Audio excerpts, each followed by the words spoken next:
What if I told you that the Romans, masters of empire, war, and civilization, weren't just building roads and conquering lands, but also using mind-altering substances to shape their society? From the battlefields to the banquet halls, drugs were everywhere in ancient Rome. But these weren't just your everyday recreational indulgences. Some of these substances had profound effects on their minds, bodies, and even their connection to the divine. Who were the Romans using them? How did they get their hands on these powerful drugs? And what did they truly believe about the mystical effects they had? Let's uncover the dark and fascinating truth about drugs in ancient Rome and how they shaped everything from their rituals to their power struggles. In ancient Rome, drugs were used in a variety of ways, medically, recreationally, and even in religious rituals.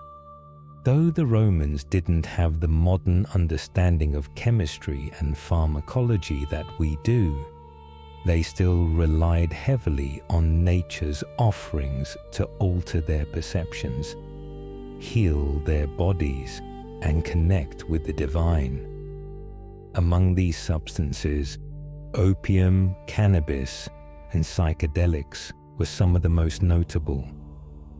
Opium, the painkiller and euphoria inducer. Let's begin with opium.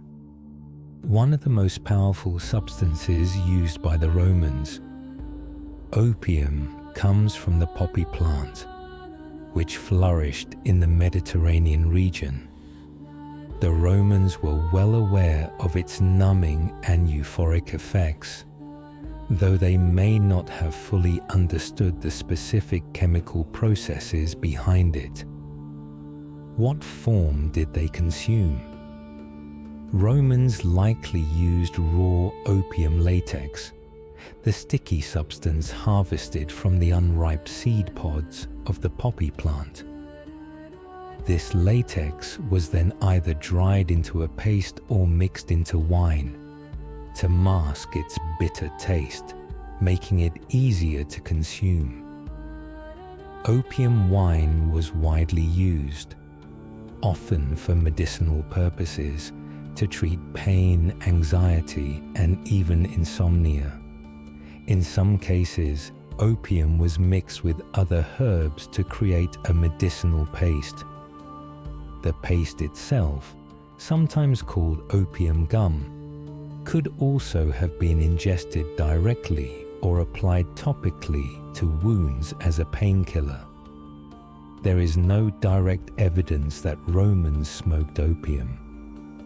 Smoking opium became more common in later centuries. How did the Romans acquire opium? The opium poppy was cultivated throughout the Roman Empire, particularly in regions like Asia Minor and North Africa.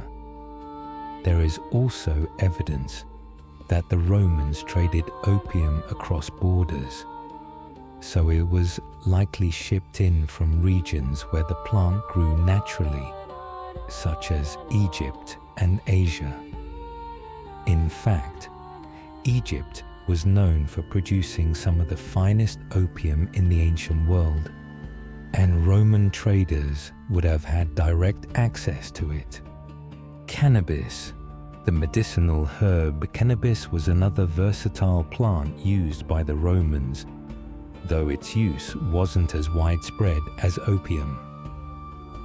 Cannabis sativa, the same plant we know today, was utilized for both medicinal and recreational purposes.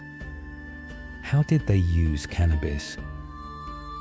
Cannabis was mainly consumed in oil or resin form. This resin could be heated, creating a vapor that the Romans likely inhaled, or it could be mixed with other substances like wine to be ingested orally.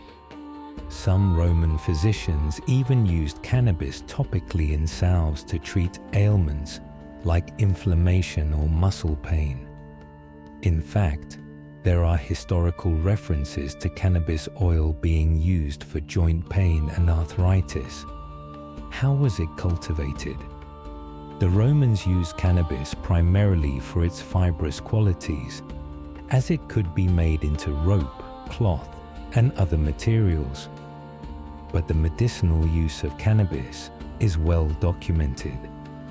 The plant was probably cultivated locally in places where it grew naturally, like North Africa and parts of Asia Minor, though there is also evidence that it was traded across the empire.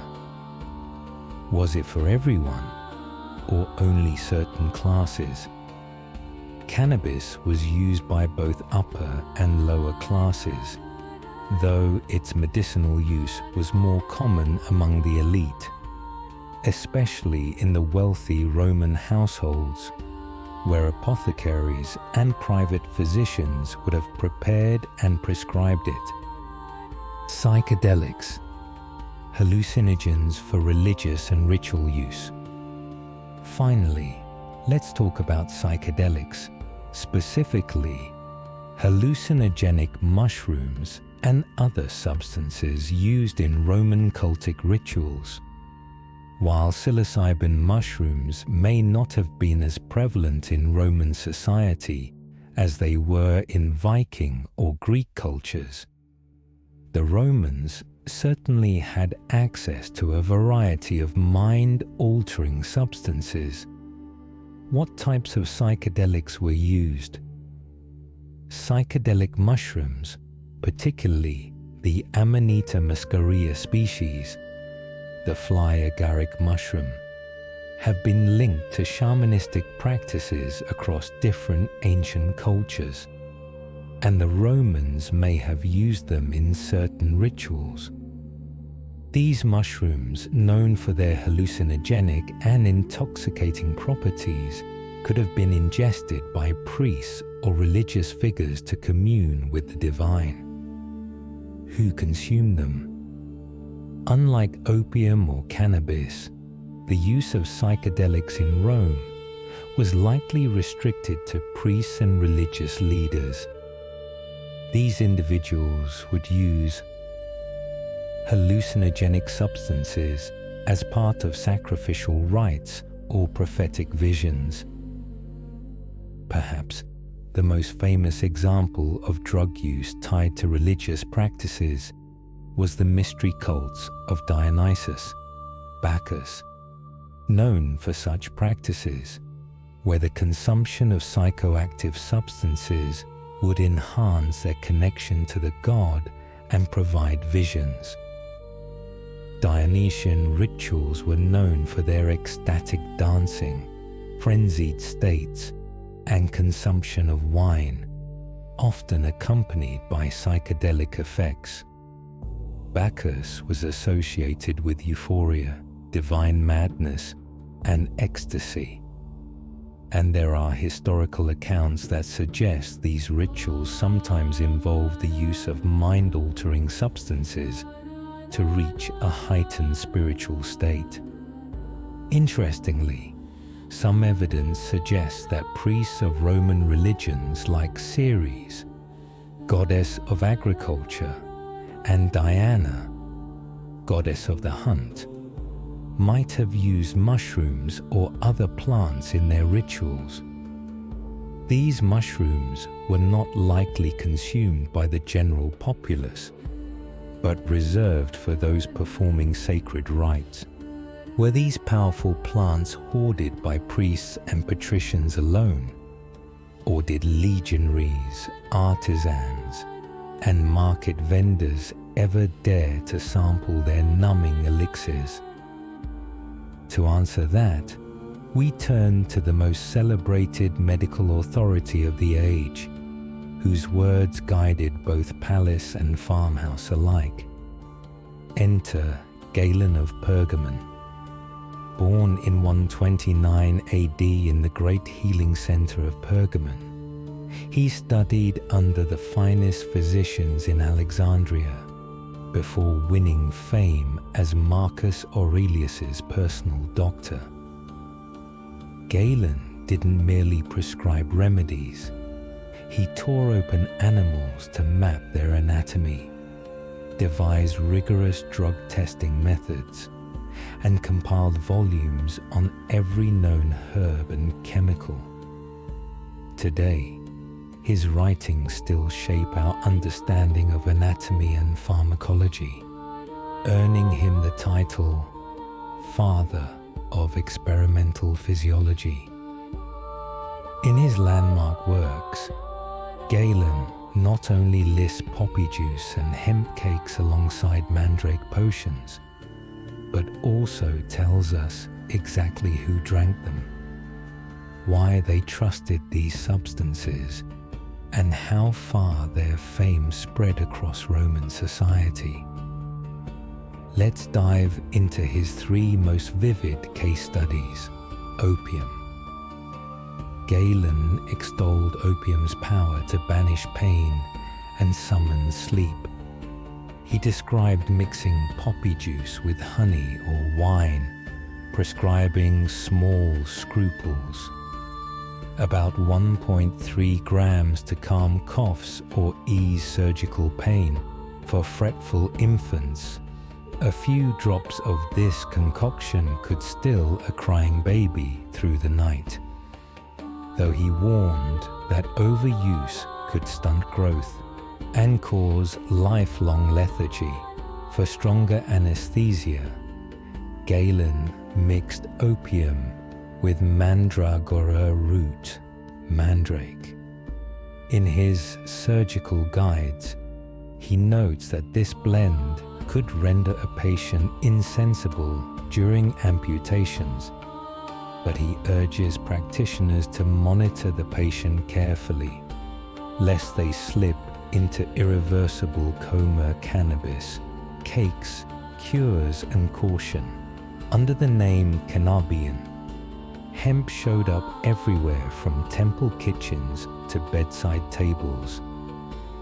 Galen describes sweet hemp cakes, lightly spiced and honey glazed, believed to warm the heart and whet the appetite for wine.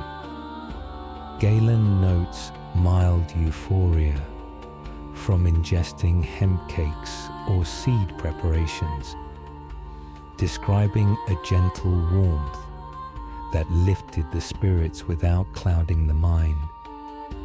He occasionally suggested it for patients with melancholic dispositions to brighten their heart. Crushed hemp seeds turned into oily poultices that, when warmed and slipped into an aching ear canal, quelled even the worst earaches. Galen classified cannabis as drying and carminative.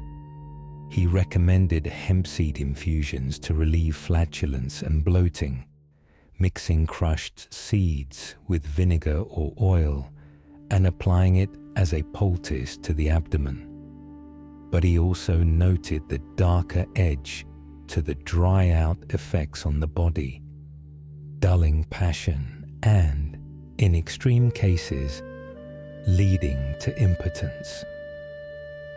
Mandrake and mystic narcotics, while not mushrooms, the mandragora root fascinated Galen.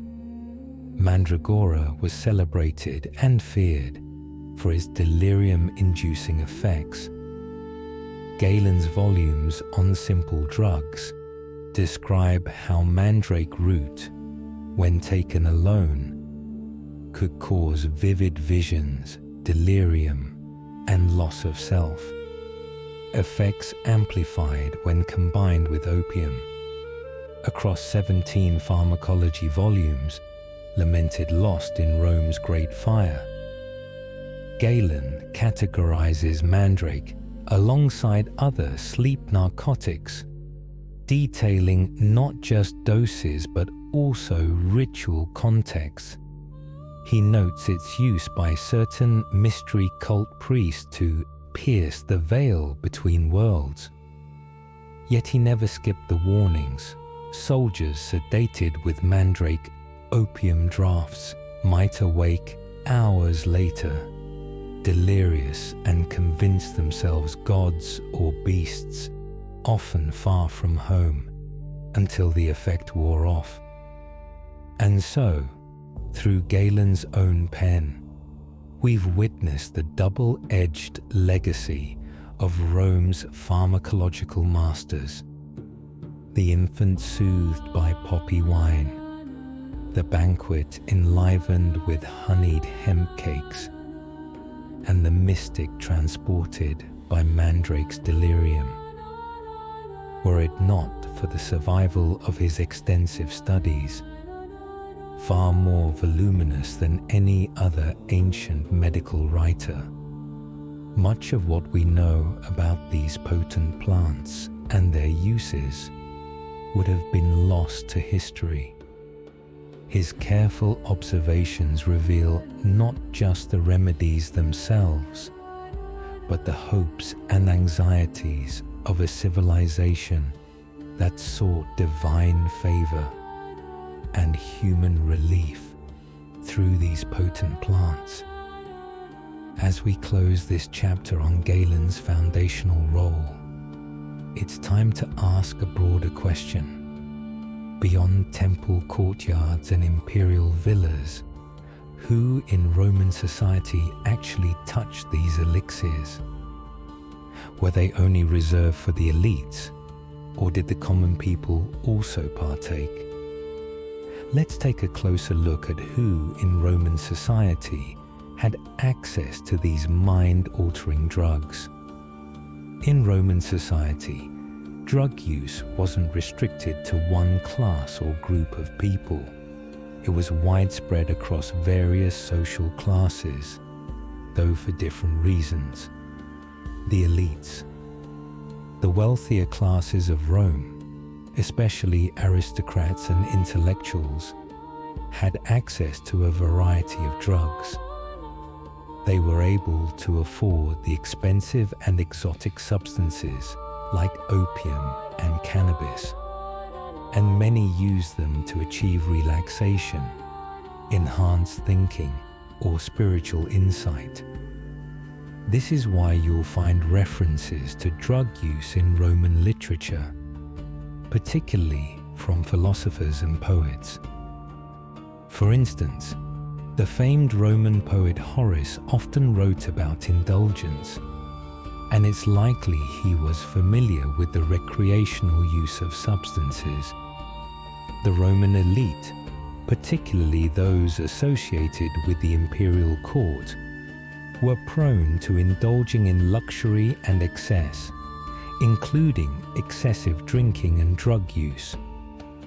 The Emperor Nero is sometimes said to have taken opiates and hashish to indulge his senses, and Caligula was known for his extravagant lifestyle, which likely included the use of narcotics.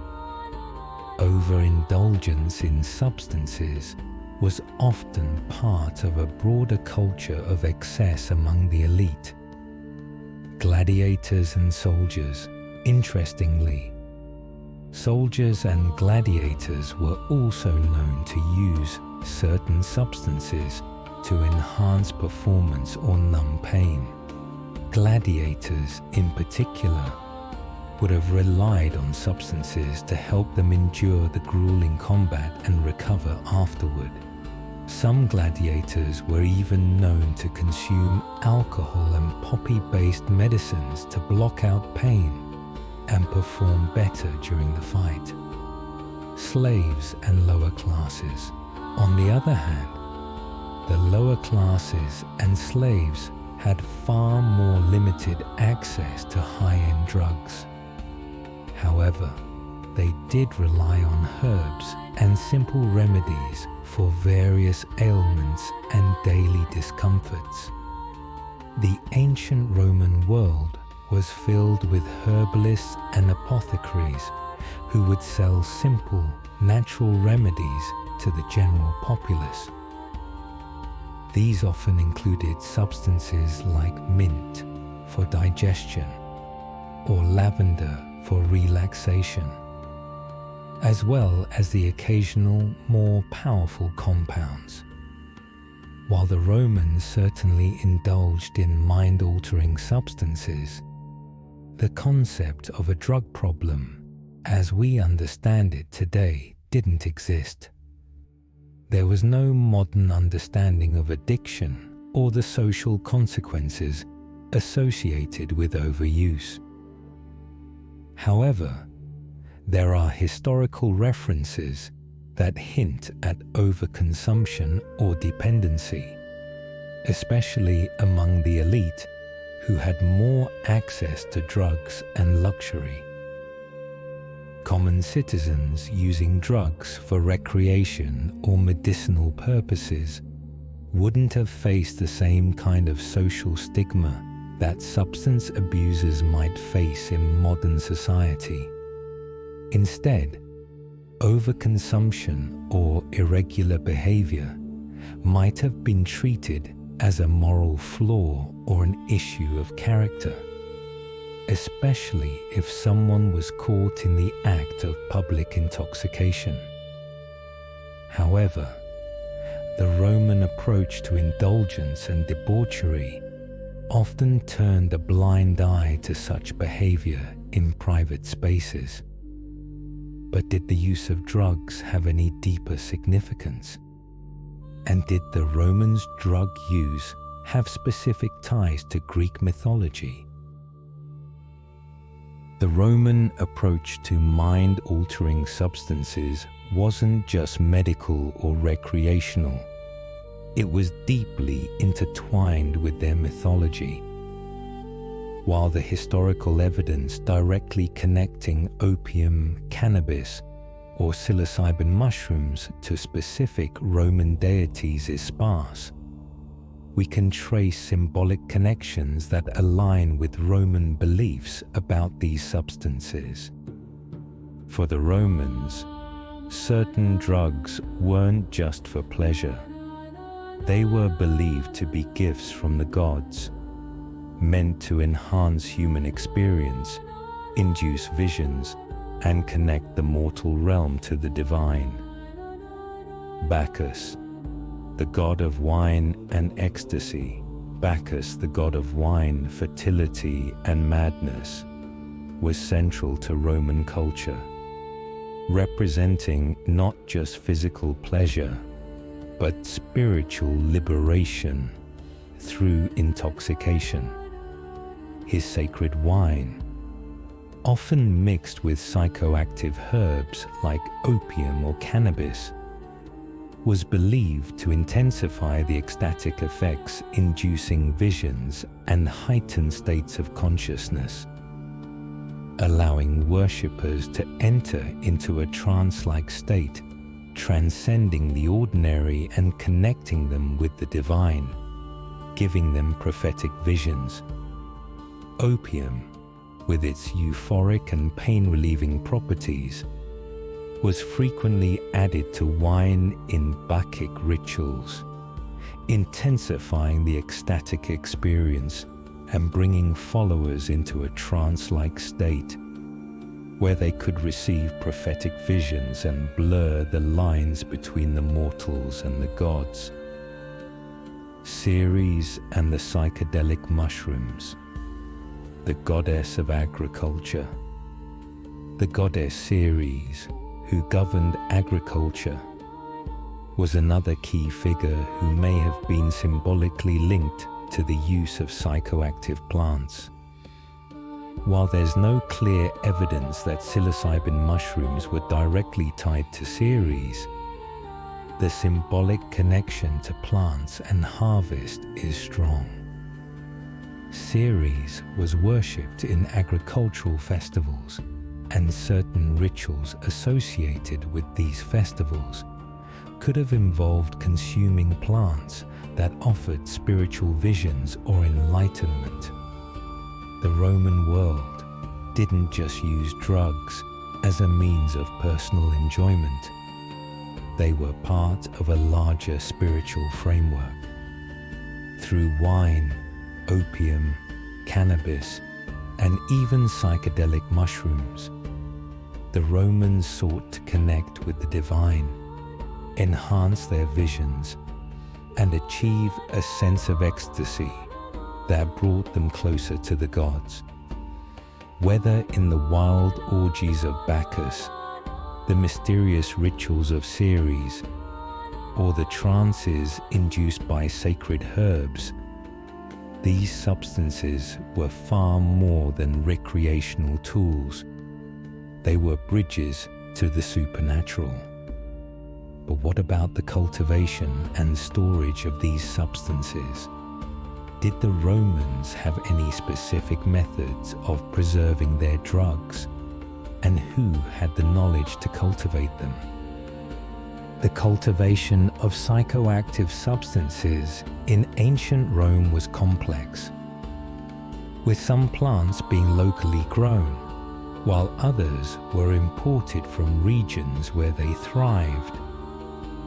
Poppy plants, which were used to extract opium, were cultivated in places like Asia Minor, modern-day Turkey, Egypt, and North Africa. These regions were known for producing high-quality opium. Cannabis, on the other hand, was grown locally within the Roman Empire, but was also traded from areas in Central Asia where the plant had ancient roots. While herbalists and apothecaries might have cultivated some plants locally within the empire, many psychoactive substances, like opium and cannabis, would have been sourced from outside Rome through trade routes. As for psychedelic mushrooms, these were likely harvested from wild sources in the Mediterranean and Italian regions, and not cultivated in the same way as poppy or cannabis. Once these substances were harvested, they were processed and stored carefully to maintain their potency, often being dried or preserved in wine or oils. This was particularly important for maintaining the efficacy of opium and other herbal concoctions used for both medicinal and ritualistic purposes. From gladiators to philosophers, the ancient Romans were not only great builders and warriors, but also masters of substances that could change their minds and connect them to the divine. But what role did these substances really play in Roman life?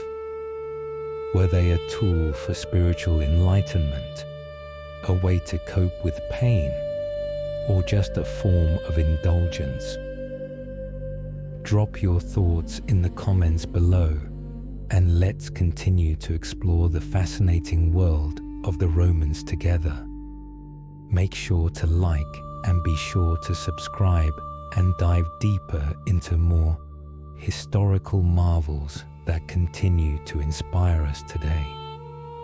Don't forget to like this video if you learned something new about the Romans, and let me know in the comments which part of history we should explore next. Join us on this journey through time, where we uncover history's most fascinating secrets, one story at a time.